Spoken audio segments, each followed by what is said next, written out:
It is 2:17 in the morning, and your pillow has betrayed you again. You flip it. 40 seconds of cool. Then the heat seeps back through the case like something living. The small of your back is damp. The sheet is on the floor. The fan is moving warm air from one corner of the room to the other and pretending to help. There is a folded square of cotton tucked under an Amish mattress in Lancaster County. It costs about $8 to make. The man who sleeps on it does not own a fan, does not own a thermostat, and has never paid a cent for a cooling pillow.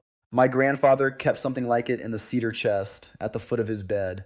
I did not understand what it was until I was 41 years old. And the reason your $2,000 mattress sleeps hotter than the bed your folks had in 1962 is not bad luck. It is a decision somebody made in a room you were not invited to. Before I go further, if you are the kind of person who would rather spend a Saturday and a few dollars than wait on a delivery truck, sit with me a minute. Pull up a chair. There is a quiet corner of this place for folks who still believe a problem ought to have a plain answer seeks up. Tell me down in the comments, what did your mother or grandmother do to sleep through August before air conditioning was a given? I read them, I learn from them. You wake the same way most nights now, not from a dream, not from a sound. You wake because the bed has turned into a kind of low oven, and your body knows it before your mind does. The clock says 2:17, always close to 2:17. You sit up, swing your feet to the floor, feel the cool of the floorboards for a second, and you wonder when sleeping became something you have to fight for. It did not used to be like this. You can remember when it was not like this. You try the tricks, the cold glass of water on the nightstand, the cotton shirt instead of the old one, the window cracked, then closed because of the mosquitoes, then cracked again because of the heat. You set the thermostat down 2 degrees, and then 2 more, and you hear the unit kick on outside, and you do the small bitter math in your head about the electric bill. 68 degrees in the house, and the bed is still a swamp. Something is wrong, and it is not you. Here is what no one in the showroom told you. The mattress you bought is doing exactly what it was built to do. It is holding your body heat in. The dense foam, the pillow top, the quilted layer that felt so good in the store under those bright lights for 90 seconds. Every one of those layers is a wall. Heat goes in. Heat does not come out. By 2 in the morning, you are sleeping on a slow-cooked version of yourself. And the harder the AC works, the more the foam insulates against the cool air it is trying to send you. There is an old word for what the new beds do. They smother. The beds your grandparents slept on, the beds in the upstairs rooms of farmhouses across this country before the war, those beds breathed. There was a ticking of plain cotton. There was a layer of natural fiber underneath. There was a slat board or a rope frame that let air move under you while you slept. The whole thing was designed, without anybody using the word design, to let your body cool itself the way a body wants to cool itself, from the bottom up. Now think about the last mattress commercial you saw. Somebody in a white room talking about gel beads, copper threads, phase change technology, words that sound like they came out of a laboratory because they are meant to sound like they came out of a laboratory. And the price tag at the end, $2,000, $3,000, $5,000 for the one with remote control. The cost of the material inside that mattress, the real cost, the foam, the cover, the thread, is a small fraction of what you paid. The rest is the marketing layer. The rest is the story they told you about why hot sleep is your fault and their machine is the answer. I am not telling you every new mattress is a swindle. I will not tell you that because it is not true, and you would know I was lying. There are good mattresses out there, and there are honest people who make them. What I am telling you is something narrower and meaner. The cooling problem that the industry now sells you the solution to, that problem is one the industry helped build. They made the bed hotter, then they sold you the cure. And the cure does not work very well because the cure is made out of the same material as the problem. My grandfather kept a folded thing in the cedar chest at the foot of his bed. I remember the sound of that chest more than I remember the thing inside it. The brass clasp, the slow creak of the lid, the smell of cedar coming up out of the dark like something from another century. He would pull it out the first hot week of June, and he would put it away the first cool night of September, and in between he slept like a man who had never heard the word insomnia. It was stiffer than a sheet, softer than canvas. It smelled faintly of the barn. I did not ask him what it was. You do not ask men like that what something is. You watch, you wait, you figure it out later, sometimes much later, Sometimes after they are gone and you wish you had asked. $8, one afternoon.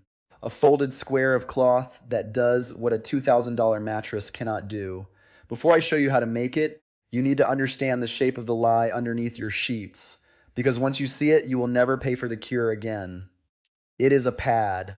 That is all. A flat, hand-stitched underlay of natural fiber, about the size of the top of your mattress, maybe an inch thick when you press your palm on it. The plain community version I have seen most often is a sleeve of tight woven, unbleached cotton.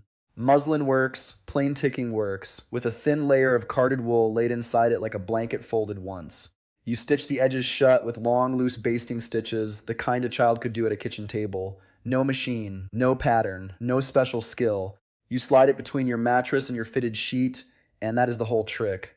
The fabric, a yard or two of tight weave natural cotton, will run you about $5 to $7 at any fabric counter or feed store that still keeps bolts. The fill, a thin layer of clean carded wool, runs another $2 or $3 if you buy it small, less if you know a sheep farmer, and nothing at all if you have an old wool blanket in the closet you can cut down. Some old timers used folded flannel instead of wool, layered 2 or 3 deep. Tradition varies house to house, valley to valley. The cost lands somewhere around $8, give or take what your local cloth is asking this season. Here is why it works, in plain words. Natural cotton has a loose weave that lets warm air rise up through it instead of trapping the heat against your skin. Wool, against everything you would guess, does not bake you. Wool regulates. It pulls moisture sideways, away from the body, and releases it into the air above the sheet, which is the same trick a sheep uses to stand on a hillside in August without dropping dead. Your sweat is the engine of the cooling. The pad gives the sweat somewhere to go, somewhere to evaporate, instead of pooling in the small of your back and souring the night. The foam mattress underneath you still wants to hold heat. It is going to do that no matter what, but the folded square breaks the seal. It opens a thin breathing layer between your body and the foam. The way a porch roof breaks the sun off the front of a house, the heat still exists. It just has a path out now. That is the whole mechanism. There is no battery, there is no gel, there is nothing to plug in, nothing to charge. Nothing to replace in 2 years when the warranty quietly expires. You make it once. You wash it gentle, line dry it, and it lasts 10 years easy. A word of honest caution before you go cut cloth. This will not fix a broken down mattress.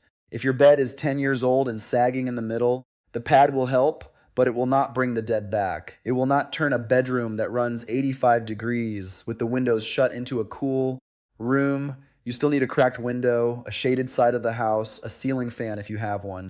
And if you sleep next to somebody who runs hot the way some men do, you may want to make the pad a little thicker on their side.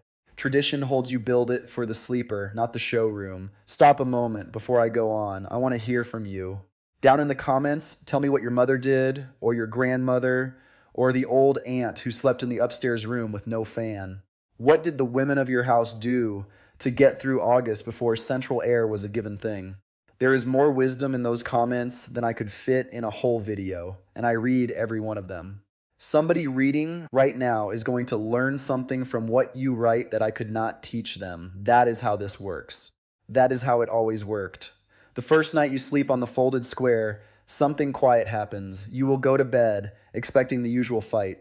You will lie there waiting for 2:17, and then somewhere around 4 in the morning you will half wake, the way old men half wake, and you will reach for the cold side of the pillow out of pure habit. Your hand will land on a pillow that is already cool. You will pat the sheet next to you. Cool. You will lie there a few seconds in the dark, slightly confused, slightly suspicious, and then you will roll over and sleep until the birds start. That is the night you stop paying the bedding industry to fix a problem they sold you. My grandfather is gone now. The cedar chest sits in my own bedroom at the foot of my own bed. The brass clasp still creaks the same way. The smell of cedar still comes up out of it, like something from a country that does not exist anymore. If you are the kind of person who would rather spend a Saturday and $8 in a paycheck and a phone call, stay with us here. There are more of these quiet answers waiting. Next time, I will show you what the same grandfather did to the bedroom window the first hot week of July. A wet sheet trick that drops the room close to 8 degrees by sundown, costs about $1, and uses no electricity at all. Sleep well.